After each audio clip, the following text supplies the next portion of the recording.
Studio Muzaffarpur.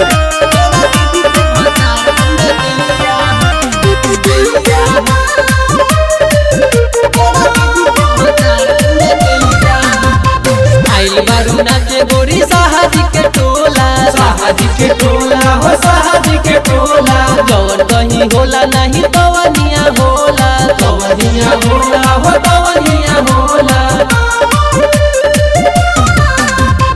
आइल बारू नाचे गोरी साहजी के टोला, जवन कहीं होला नहीं तवनिया होला। नहीं नचबू तो चली हा गोलिया हा, तोरा दीदी के भतार पूरा तेलिया हा, तोरा दीदी के भतार पूरा तेलिया हो, तोरा दीदी के भतार पूरा तेलिया हो। तोरा दीदी के भतार पूरा तेलिया हो, तेलिया हो। तोरा दीदी के भतार पूरा तेलिया हो, तेलिया हो।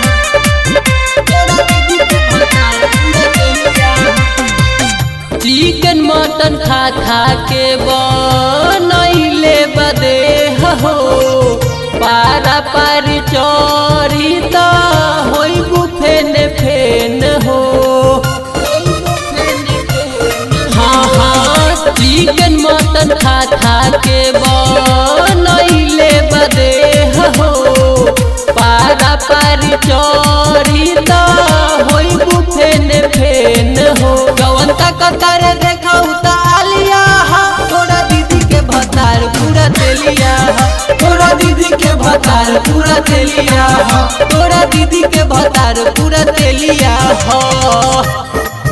तोरा दीदी के भतार पूरा तेलिया हो, तेलिया हो। चाहत रिकॉर्डिंग स्टूडियो मुजफ्फरपुर। तोरा दीदी के भतार पूरा तेलिया हो, तेलिया हो।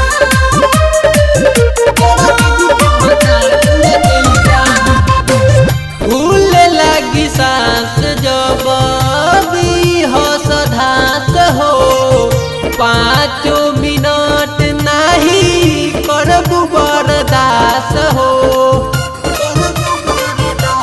सुना ना, फूले लगी सांस जब दी हो सधात हो, 5 मिनट नहीं करबू बर्दाश्त हो। चाहे सोनू आशीष जाई जेलिया हा, तोरा दीदी के भतार पूरा तेलिया हा, तोरा दीदी के भतार पूरा तेलिया हो, तोरा दीदी के भतार पूरा तेलिया हो।